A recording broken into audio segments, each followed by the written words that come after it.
Hai, Assalamualaikum. Selamat petang. So, hari ni Nurul bersiaran langsung lagi di page Nurul sendiri, Nurul Syarafina. Nurul bersiaran waktu petang sebab pagi tadi Nurul busy dengan nak packing barang, dengan nak restock dan sebagainya. Alhamdulillah hari ni stok Nurul dah penuh.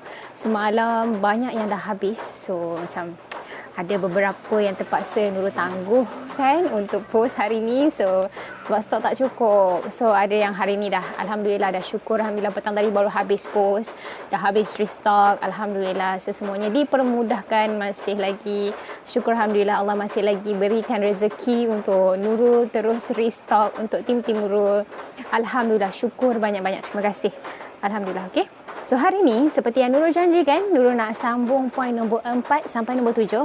Semalam Nurul dah bagi poin 1 sampai 3, iaitu macam mana cara untuk kita capai target dan macam mana cara untuk kita sampai matlamat. So minta maaf ada bising sikit sebab Nurul ada duduk dekat bawah zinc dan waktu tengah hujan tak berhenti daripada pagi tadi. Nurul tak pasti kenapa, sebab tu hari ni macam lambat sikit keluar pergi post sebab hujan tak berhenti langsung. Tapi semoga ianya menjadi hujan rahmat dan memberi satu orang kata rezeki yang tak putus-putus lah buat kita, insya-Allah. InsyaAllah sama-sama kita doa semoga ada hikmah lah hujan ni. Okay? So hari ni Nurul nak share dengan anda. Semalam Nurul dah share 3 benda untuk cara kita capai matlamat. Dan hari ni kita nak share lagi 3 juga. So nombor 4 sampai nombor 7. So nanti Nurul akan ulang semula nombor 1 sampai nombor 3. So nanti kita boleh tengok balik. Okay? Nurul lupa kenalkan nama. Okey, nama saya Nurul Syarafina. Kepakaran saya adalah membantu si rumah menjadi usahawan hanya bermula pada rumah. Ingat ayat Nurul, okey? Semoga ia menjadi doa. Amin, amin, amin. Okey, so nombor 4. Cara untuk kita capai matlamat kita. Dan untuk orang kata mengelakkan daripada sebarang gangguan, sebarang konflik dan sebagainya. So nombor 4 adalah membina daya tahan minda. Nampak tak? Membina daya tahan minda. So basically sebenarnya kalau kita misal kata kita nak berjaya, misal kata kita nak capai matlamat, misal kata kita nak capai sesuatu, benda yang paling penting sekali adalah mindset. Sebab tu apa sahaja poin yang Nurul bagi sebenarnya dia ada berkaitan dengan kita punya minda. Memang tak boleh elak, because whatever that you think is actually whatever gonna be happen. So macam Nurul selalu fikir pun, apa yang kita fikir sebenarnya itu yang akan jadi.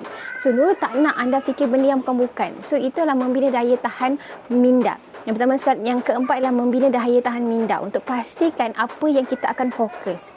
Okey, misal kata you fokus nak capai sesuatu benda, fokus dengan bagus ni, fokus dengan betul-betul fokus, jangan bagi apa sahaja gangguan sekalipun. Misal kata ada gangguan untuk you capai matlamat, selesaikan masalah tu dulu. Okey, pastikan tak ada masalah. Ni yang selalu Nurul cakap. Anda kena fokus apa yang anda nak capai. Misal kata kalau anda fokus tu tiba-tiba ada gangguan, make sure settlekan dulu gangguan tu, baru anda fokus kembali. Anda memang takkan boleh fokus sebab minda kita ni, bila kita ada gangguan, we are trying to solve that problem. Dan tiba-tiba kita memang tak boleh fokus. Kita akan lari fokus sebenarnya. So nak tak nak, you tak boleh elak daripada sebarang masalah. You kena hilangkan masalah tu dulu. You kena selesaikan masalah dulu dan only you can focus back. So apa yang you kena buat adalah you kena membina daya tahan minda. You kena betul-betul fokus dengan apa yang you nak, matlamat dia. Apa yang Nurul cakap macam mana you nak fokus adalah you tulis apa yang you nak capai. Kalau misal kata you ada buku ke, Nurul selalu pakai wallpaper telefon. Nurul macam tak tulis sangat lah, tapi Nurul pakai wallpaper telefon. Apa yang Nurul nak capai, Nurul tekat kat sini, target. Target kena lengkap dengan tarikh. Bila kita nak capai, target berapa kita nak capai and apa kita nak capai dan waktu bila kita nak capai. Benda ni sangat-sangat penting because benda ni macam akan menarik minda you untuk berfikir lebih jauh. Untuk betul-betul fokus, betul-betul tajam. Okay? Sebab kita ni banyak sangat gangguan every day. Ada je benda nak kacau kita. Kejap-kejap orang datang cari pasal lah. Lepas tu kejap-kejap orang datang minta hutang lah. Lepas tu kejap-kejap ada masalah supplier tak hantar barang. Ada masalah ejen tak cukup stok. Ada masalah orang main harga dan sebagainya. Actually kita nak fokus tapi tak boleh sebab kita banyak sangat halangan. So apa kita kena buat adalah catat. Okey, tulis matlamat. Apa yang kita nak capai? Tulis setiap satu target yang kita nak capai. Pastikan bila kita tulis, kita rajin baca. So that apa yang kita baca, dia tertanam dalam kepala. So you akan kembali fokus. Kalau misal kata you tak tulis, you tak nampak dekat mana-mana and you keep distracted dengan orang punya gangguan, orang punya cabaran, orang punya masalah, so that you akan lupa you punya fokus. So sebab tu Nura cakap, apa yang you nak, you tulis, you catat tempat yang selalu you nampak. Macam contoh, you selalu pergi toilet ke kan? So perjalanan nak pergi ke toilet, tampal kertas apa yang you nak capai, target you, bila you nak capai dan apa yang sebenarnya yang you nak. So bila you dah letak macam tu, setiap kali you nak pergi toilet, you baca. Setiap kali you nak pergi toilet, you baca. So kalau you ada masalah ke apa ke, tapi you terpandang ayat tu, so that benda tu akan bergerak, minda you akan bergerak ke target tu. Dia akan macam, tak kisah apa saja halangan sekalipun, aku tetap akan capai target aku ni. Apa yang aku nak capai, bila aku nak capai, dan apa benda yang aku nak sebenarnya aku kena capai. So benda tu yang selalu Nurul buat, yang selalu juga Nurul ajar tim-tim Nurul supaya fokus. Apa saja masalah yang datang, apa saja cabaran yang datang, tu semua adalah rezeki. Orang takkan ada orang yang sama cabaran dia tu. Setiap orang takkan melalui cabaran yang sama. So itu yang selalu Nurul macam, nak tak nak, you have to really very strong. Kena fokus, kena letak target, tulis tempat yang selalu you nampak. Macam Nurul selalu letak telefon, letak kat wallpaper telefon, because that is place yang selalu Nurul buka. Bangun tidur Nurul buka telefon dulu, sebelum tidur Nurul tengok telefon dulu, sebelum nak pergi mandi pun tengok telefon dulu. So Nurul letak kat lock screen tu. Every time Nurul buka lock screen tu, I can see my own target. So apa saja orang cakap dekat Nurul, apa saja orang hina Nurul, apa saja orang cerca Nurul, I can just always read on my wallpaper, and then Nurul akan cakap, okay, apa saja orang cakap dengan aku ada satu target yang aku nak capai bulan ni. So jangan bagi ada masalah ganggu hidup kita. So nak tak nak, you kena selesaikan masalah tu, and then you go through dengan apa yang you nak capai target. Okay, so ini membina daya tahan minda. Maksudnya juga kenal pasti juga apa yang mengganggu. Okay, kenal pasti gangguan. Ini ayat yang dulu sis. Okay, kenal pasti gangguan. Jangan orang cakap lah, kau jangan ganggu aku, kau jangan ganggu aku lah, kau jangan ganggu aku. Gangguan tu akan sentiasa ada. So nak tak nak, you kena kenal pasti apa yang mengganggu you, supaya you boleh halang masalah tu, you boleh selesaikan masalah tu, so you can just be move on. Okay, itu cara untuk you bagi daya tahan minda, dan juga sentiasa agresif dalam buat penambahbaikan. Okay, agresif. Okay, agresif sekejap. Tulis kat sini, agresif. Okay, agresif. Penambahbaikan tu kena sentiasa agresif. You tak boleh fikir, okay, tak apa, aku dah buat benda ni baik, so aku kena konsisten. No, you tak boleh konsisten. You kena sentiasa agresif untuk buat penambahbaikan setiap hari. Benda yang you buat hari ni tak semestinya relevan untuk besok. Apa yang you buat 5 tahun lepas tidak relevan untuk sekarang. Macam contoh, 5 tahun lepas, you boleh buat banner, you boleh buat banting, you boleh bagi flyers dekat semua orang. It was relevant. Tapi sekarang dengan keadaan COVID, dah tak relevan untuk pakai hard copy, dah tak boleh nak bagi flyers dekat orang, dah tak boleh nak buka booth because of COVID. So sekarang benda tu tak relevan. So apa yang you kena buat adalah you kena agresif untuk penambahbaikan. Misal kata you ada buat satu produk kan, you ada buat satu produk dan kemudian produk tu you nak jual, ataupun you nak penambahbaikan dia punya packaging dan sebagainya. So nak tak nak, you kena agresif. You kena lagi baik daripada you punya pesaing. Kita bukan cakap kita nak bunuh pesaing kita. Kita nak sentiasa berada nombor 1 dekat dalam dunia ke? Tidak. Oppo, Vivo, Samsung, mereka adalah pesaing, tetapi mereka sentiasa menambah baik. Tak ada pun Oppo terus sabotage Vivo, hantar santau ke, hantar apa ke, bagi tahu dekat Vivo tu suruh tutup whatsoever. Tak ada. Because pesaing adalah orang yang sangat-sangat bagus untuk mengajar kita sesuatu pengalaman sebenarnya. Itu sangat-sangat penting. You jangan fikir, okay, aku nak bunuh pesaing ni, aku kena hantar santau kat dia, aku nak pastikan dia ni mati. So tidak sebenarnya. Okay, nak tak nak, you kena sentiasa berkawan dengan pesaing, so that you tahu kelemahan you apa dan kenapa orang pergi dekat pesaing. Dan apa yang sepatutnya you motivate diri you sendiri untuk you ubah perangai you, ataupun you ubah you punya sikap, ataupun you ubah you punya produk dan sebagainya. Kenapa orang lari pergi ke pesaing? Kenapa orang tak stay dengan you? So that is what yang you kena kaji. Okay, jangan marah dengan pesaing. Anggap dia sebagai seorang sahabat. Ubah hidup you lebih positif. So itu yang nak. Kena sentiasa agresif. Okay, dan juga ayat lagi satu. Agresif dan juga produktif. So ini yang nak cakap juga. Productive. Okay. Alright.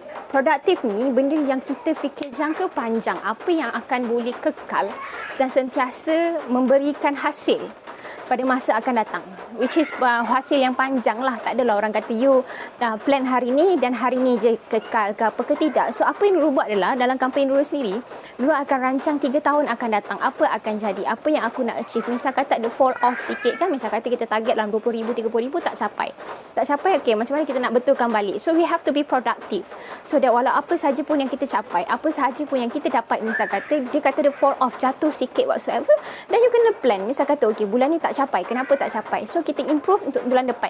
Macam mana nak improve untuk bulan depan, dan we bincang dengan kita punya cikgu, kita bincang dengan kita punya partners whatsoever, kita bagi tahu, kita bincang each other macam mana kita nak naikkan, macam mana, kenapa dia drop dan kenapa dia punya sales ni tak naik, kenapa macam ni. You have to really productive in order untuk you buat you punya plan, future plan. Itu memang sangat-sangat penting bagi Nurul. Benda itu sangat-sangat penting. You have to really be productive. Itu yang Nurul nak sangat sebenarnya. Okay, so itu yang keempat. So yang kelima, Nurul kalau baby tak berhenti, tahu tak? Minta maaf lah ya. Kita memberi minda sebelum masuk waktu maghrib ni. So kita bagi pencerahan minda dulu. Okey, nombor 5. Nombor 5, berfikiran besar. Apa berfikiran besar ni Nurul? Okey, berfikiran besar. Okey, berfikiran besar ni maksudnya bina matlamat. Bina matlamat bukan sekarang tau. Nampak tak? Dulu kau dah tak muat tu lah sambung berhujung. Bina matlamat ni bukannya matlamat yang sekarang you nak capai. Dia adalah 1 tahun ke 10 tahun akan datang. Apa akan jadi dekat you? Sebab tu kadang-kadang kat sini Nurul selalu nasihatkan, kalau you betul-betul nak fikir matlamat yang besar, you betul-betul nak dapat capai, orang cakap satu kejayaan, nak tak nak you kena ubah circle you kena ubah sahabat-sahabat you kena ubah orang sekeliling you, dan only you boleh berjaya. Kalau misal kata you berkawan dengan circle yang tak bagus, circle yang selalu gagal dan sebagainya, you akan berada dalam posisi yang sama dalam masa 5 tahun akan datang. Sahabat-sahabat you sekarang menentukan siapa you akan datang. So nak tak nak, you have to change your circle, you have to change your sahabat. Tinggalkan dia ke whatsoever ke, you buat apa sahaja sekalipun asalkan you tak dekat dengan orang yang gagal. Memang kadang-kadang you akan dengar lah, kau ni belagak lah, kau ni poyo lah, apa benda lah semua. But you have to really to be responsible dengan you punya hidup sendiri. Tak ada orang lain yang boleh bertanggungjawab atas diri kita. Misal kata kita ni ada hutang, kita ni nak bayar macam-macam, so we don't have money and everything. Misal kata kalau kita tak ada duit sekalipun, orang yang bercakap dekat kita tu, dia takkan bagi duit pun dekat kita. Dikutuk sekalipun, dia tidak akan meninggalkan sebarang kudis pun dekat kita. So you don't have to really wait apa yang diorang nak cakap. Diorang ni kadang-kadang orang yang gagal ni, dia tak nak gagal seorang-seorang, dia nak gagal beramai-ramai, berjemaah orang cakap. Gagal berjemaah. Dia tak nak gagal seorang-seorang. Aku tak nak duduk seorang-seorang, aku takut, aku tak nak gagal seorang-seorang, aku nak gagal berjemaah. So dia akan ajak kawan-kawan dia lah, kau tak payahlah berjaya, kau tak payahlah pergi kelas, kau tak payahlah macam ni, kau tak payahlah macam ni. Because they want to be around. Dia nak kena ada sekeliling dia yang sama juga macam dia. So nak tak nak dia akan bawa you sekali, tapi you nak ke ikut dia? Sampai bila you nak gagal? Sampai bila you nak berada dalam posisi menyalahkan orang lain? You know? Stop that kind of attitude yang Nurul tak nak tengok sebenarnya. Cukup lah. I mean like berhentilah. You janganlah sampai nak ikut orang je. Apa orang cakap, okeylah dengarlah. Okeylah apa orang dengar, cakaplah, dengarlah. Sampai bila? Sampai bila nak dalam posisi yang sama? Okay, itu tadi Nurul cakap bina matlamat 1 ke 10 tahun akan datang. Maksudnya jangka panjang. Sorry, mesti kuat. Sorry. Okay. Bila kita bina matlamat 1 ke 10 tahun yang akan datang, apa yang kita bina sebenarnya, kita mengasah kepala kita untuk konsisten. Sorry, Nurul pakai mikrofon, lepas tu Nurul batuk. Okay, you bina konsisten sebenarnya. Sebab tu you kena bina matlamat daripada 1 tahun ke 10 tahun akan datang. Apa yang you nak jadi dan apa yang you nak capai sebenarnya. Dia mengajar minda kita untuk konsisten setiap hari. It's not like kalau you bina jangka pendek dan you senang nak capai, you akan cakap, okay aku dah capai sesuatu, aku dah puas, aku dah relax, I can just do anything I want because aku dah capai everything. So tak nak macam tu. So nak tak nak, you kena bina matlamat daripada 1 tahun ke 10 tahun akan datang untuk bina konsistensi, you punya semangat, you punya momentum. Sebab tu you punya yang hari ni, sebab tu Nurul Nurul plan 3 tahun akan datang terus. Because I know I have to be consistent. Kalau Nurul misal kata Nurul tak bergerak, Nurul tidak aktif, Nurul tak akan dapat capai apa yang Nurul rancang 3 tahun akan datang. That is what we call as consistency. Untuk orang cakap, oh macam mana I nak kekalkan momentum hari-hari, macam mana I nak sentiasa bersemangat macam you Nurul. You have to really have target. You memang kena ada target. Kalau misal kata you tak ada target, you tak tahu apa yang you nak capai, you akan langgar dinding. Because you don't know apa yang you nak capai sebenarnya. Kan? Macam Nurul selalu letak target. Sebenarnya Nurul tengok macam, aku tak capai lagi ni. I have to really push it. So macam mana I nak push? I have to do it live every day. Macam, so kita buat, we have to do improvement. Kita tengok mana yang tak ada, mana yang fall out. So we have to really improve. Consistency. Itu pentingnya target. Sangat-sangat penting target because you have to really consistent. Ikut orang kata pathway lah yang you dah buat 10 tahun akan datang tu kan, you ikut jalan dia. Itu yang sangat-sangat penting sebenarnya. So tak boleh lah macam Nurul, I tak ada matlamat lah, I tak tahulah apa impian I semua. You mesti ada. Yang kadang nak beli gelang pulut rakap lah, you nak beli kereta lah, whatsoever lah kan. You mesti ada punya. You mesti ada target punya. So that kalau misal kata tak capai, mesti ada sebab kenapa tak capai. Mungkin you tak konsisten. Mungkin you ada masalah. Mungkin you ada distraction. You depressed whatsoever. Mesti ada benda sebab kenapa you tak pergi kat you target tu. Mesti ada sebab kenapa you tak kekalkan momentum tu setiap hari. Mesti ada sebab. Mungkin akan rasa macam, okay, aku dah puas, aku dah ada semua benda dah, aku dah ada family, aku dah ada duit, aku nak apa lagi? Mungkin you dalam keadaan macam tu. Tak pastilah kan. So sebab tu tak nak kita kena sentiasa renew wishlist. Kita kena sentiasa renew apa yang kita impikan setiap hari. Okay? Alright, kita buat nombor 6. Nombor 6, lakukan secara teratur. Teratur lah Nurul tulis. Nombor 6, teratur. So ini pun salah satu tips untuk kita capai impian kita. Kena teratur. Teratur ataupun kita panggil sebagai planning. Planning, okay? Teratur ataupun planning. Yang tak dapat tengok live Nurul, mungkin tak jelas. Nanti Nurul akan save nombor telefon pula dah. Nurul akan save video ni, nanti boleh tengok semula. Sebab Nurul faham internet Nurul kadang-kadang tak betul juga. Apa tadi Nurul cakap? Teratur. Itulah, dah cakap lupa dah. Bibil kan. So kena teratur. So itu cara kita nak capai matlamat. You have to be really planned. Maksudnya you kena betul-betul konsisten dan you teratur untuk capai you punya impian. You have to really planning. Susun betul-betul apa yang you nak capai satu demi satu. Memanglah orang kata kita nak impian tu banyak. Kita nak rumah banglo macam istana, rumah cantik. Tak ada siapa yang tak nak keadaan selesa macam tu. Tetapi you have to really plan it well. Teratur supaya hidup you tidak cacah merebah. Dan you boleh konsisten mengejar satu demi satu kejayaan you. Faham ya? Okay, so untuk jimat masa juga. Kita kena konsisten, kita kena teratur dan jimat masa. Okay, key Nurul kat sini adalah jimat masa. Jimat masa. You have to really teratur untuk you jimat masa you. So that bila you dah plan apa yang you nak capai, ada satu masa tu kadang-kadang kita macam, okay, kita dah capai, kita dah ambil masa 10 tahun akan datang, tiba-tiba kita ada satu impian sebenarnya yang kita boleh capai awal-awal dulu. Tapi kita tak buat planning. So that's why benda yang sepatutnya kita boleh capai 10 tahun lepas, kita terlepas benda tu. So nak tak nak, you have to really plan it well. Apa yang you nak capai sebenarnya setahun akan datang, 2 tahun akan datang, 3 tahun akan datang, 4 tahun akan datang. You have to really plan your future. You tak boleh harapkan orang lain untuk plan you punya future because you are the one who own your own future. Nurul minta maaf kalau Nurul cakap bahasa Inggeris. Kadang-kadang Nurul kalau cakap bahasa Melayu, Nurul tak tahu sangat dia punya bahasa dia. Nurul minta maaf tapi Nurul harap anda faham. Okay? Nurul harap anda faham. Okay, kita yang bina masa depan kita. So, kita bertanggungjawab atas masa depan kita. Apa sahaja yang terjadi sebenarnya kerana kita sendiri.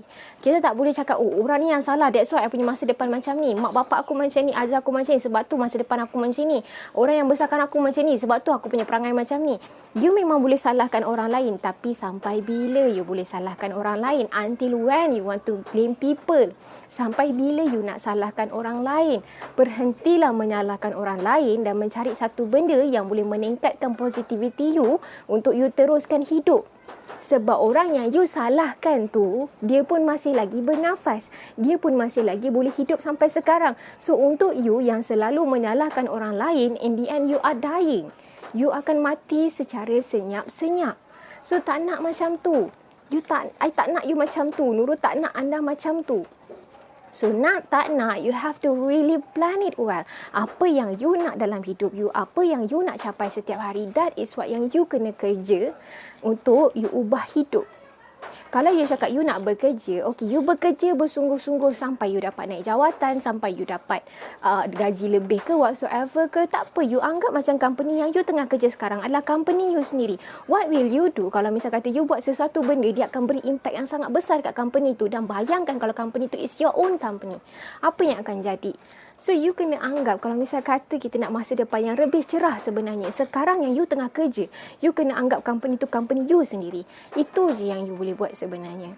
Okay, misal kata kalau macam okay, aku dah ready nak berniaga, dan apa yang you belajar masa you kerja dulu, that is what you should implement dalam you punya business. Sangat-sangat membantu. Ini apa yang Nurul punya experience ni. Nurul dah Nurul bekerja, Nurul tak ingat umur berapa, 19 kot, 19, 21 kot. Nurul tak ingat. Tapi 21 kot. Nurul kerja, umur Nurul 21 tahun. Nurul bekerja dan Nurul anggap company yang Nurul kerja tu adalah company Nurul sendiri. Nurul buat kerja sungguh-sungguh setiap hari sampai Nurul mampu buat perubahan dalam company tu. Okey, kejap. Sambung, ada orang telefon pula. Nurul buat kerja betul-betul sampai Nurul anggap macam company tu adalah company Nurul sendiri, tahu tak? Nurul macam, aku nak sesuatu perubahan berlaku dalam company ni. Dan Alhamdulillah, setiap satu apa yang Nurul buat, Nurul tak pernah mengharapkan gaji langsung. Tetapi Nurul dinaikkan gaji sebanyak 8 kali sepanjang 5 tahun Nurul bekerja dekat dalam company yang Nurul kerja sekarang. Alhamdulillah. Atas sebab Nurul rasa macam Nurul own that company. Dan Nurul diberi peluang sekarang ini untuk bekerja dengan top management untuk arrange management office tu yang Nurul tengah kerja sekarang ni. Alhamdulillah Nurul diberikan kepercayaan macam tu. So kepada anda yang tengah bekerja sekarang ni, kerja betul-betul, anggap macam company yang anda kerja tu adalah company sendiri. Buat yang terbaik. Sebab apa sahaja yang you buat akan dapat balasan. Percayalah, setiap satu kebaikan yang you buat tidak ada yang sia-sia. Itu yang selalu Nurul percaya. Apa yang you buat kebaikan tidak akan ada yang sia-sia. Apa yang you kena buat dalam company sekarang adalah you belajar untuk you ada company sendiri. Dan you jangan salahkan company. Company bayar gaji lambat, company macam ni, company jahat sangat, company tegas sangat whatsoever. You bayangkan kalau you punya company and you adalah big boss, macam mana you nak buat dengan pekerja yang datang lambat? Macam mana you nak buat dengan company yang dengan pekerja yang tak perform? Apa yang you patut buat dengan pekerja yang langsung tak nak buat kerja? Tapi you dibayar gaji. Berkat ke tak gaji yang you dapat, kalau misal kata dibayar gaji sedemikian, you tak buat kerja. So, apa yang you makan sebenarnya adalah tidak berkat. Faham? Faham ke tak faham apa Nurul cakap? Nurul minta maaf kalau ada yang terasa. Nurul kalau cakap kadang-kadang terlepas juga. Nurul minta maaf. Tapi sebenarnya sebab Nurul dah bekerja dekat bahagian top management. So Nurul tahu macam mana nak arrange staff. Nurul tahu apa perangai setiap satu staff. So Nurul nak anda juga kalau yang tengah bekerja sekarang ni, kerja sehabis baik, seikhlas baik. Jangan mengharapkan gaji. Jangan mengharapkan orang yang membalas. Harapkan hanya Allah yang membalas. Sebab Allah yang maha pemegang rezeki. Kalau yang maha pemegang rezeki tu yang bagi rezeki dekat you, maksudnya banyak yang dia boleh bagi. Berkat yang dia boleh bagi. Tu you jangan risau benda tu. Apa yang you buat, niatkan hanya Allah sahaja. Niatkan semoga apa yang you buat hari ni mampu berubah hidup you akan datang. So itu yang Nurul nak bagi. Nurul dah bibil ni, minta maaf kalau ada yang terasa. Tapi benda ni sangat-sangat penting untuk Nurul sebut. Okay? Okay, yang last sekali. Ini yang last sekali. Okay? Last sekali, dah habis dah. Nak maghrib dah kan. So last sekali. Nurul risau kalau Nurul tak buat, tengah teringat tu yang Nurul buat tu. Nanti kan Nurul lupa. Tak buat dah. Nombor 7, percaya diri sendiri. Ini sangat-sangat penting. Semua poin daripada nombor 1 sampai nombor 7 Nurul sebut tadi, sangat-sangat penting kalau macam saya cakap benda tu takkan jadi misal kata nombor 7 ni anda tak buat. Maksudnya anda tak percaya pada diri. Kadang-kadang tu kan kita doa tu pun macam contohlah kan kita tengah nak berdoa, ya Allah bagilah aku 5,000 bulan ni ya Allah. Tapi macam fikir, bolehkah aku dapat 5,000? Macam tu. Tapi kita tengah doa. Lepas tu doa lagi, ya Allah aku nak 1 biji kereta, ya Allah. Lepas tu fikir, macam mana aku nak bayar loan? Macam mana lah aku nak bayar road tax? Macam mana aku nak bayar tayar ni? Macam mana aku nak bayar semua benda? Kita nak tetapi kita sendiri pun sangsi dengan permintaan kita. Kita sendiri pun kadang macam, aku ni boleh capai ke tak boleh capai? Entah betul atau tidak macam tu.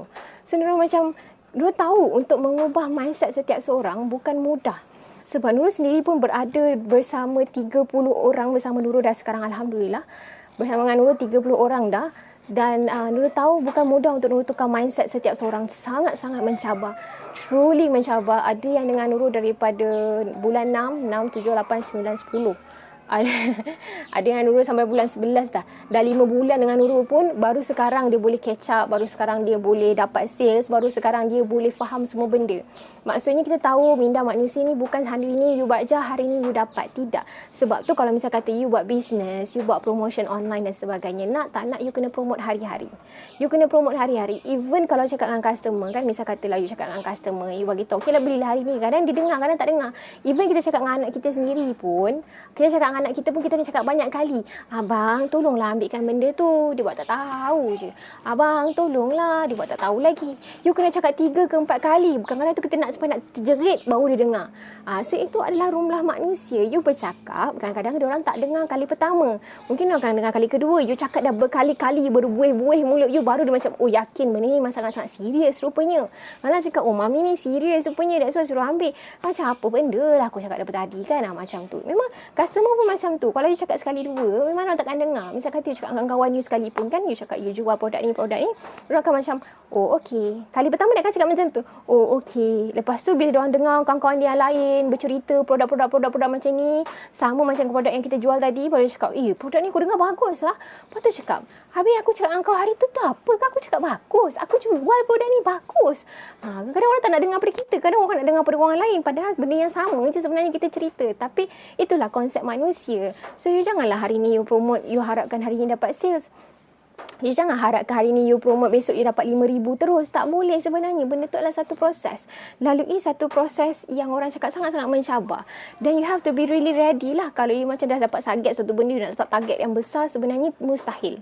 Sangat-sangat mustahil. Macam Nurul pun, Nurul tak kadang-kadang target yang tinggi sebenarnya. Lepas tu macam fikir kenapa Allah tak bagi kan. Tapi Nurul tak pernah menyalahkan Allah lah. Nurul macam tanya kenapa tak dapat kan. Apa benda masalah dia. Rupanya ada satu benda yang kalau misal kata kita capai target tu, actually we are not ready. We are not ready mentally, we are not ready physically, and we are not ready for the team, and we are not ready for everything. Macam tu. So nak tak nak you kena lalui satu fasa down, you ada fasa naik, you ada fasa turun, you kan ada fasa orang yang tinggalkan you ada fasa orang baru masuk. Benda tu semuanya benda yang proses yang you kena lalui. Okay, so itu sahaja daripada Nurul hari ini. Terima kasih yang mendengar Bebelan Nurul. Terima kasih banyak. Semoga ia memberi satu impact baru buat anda, memberi semangat untuk anda.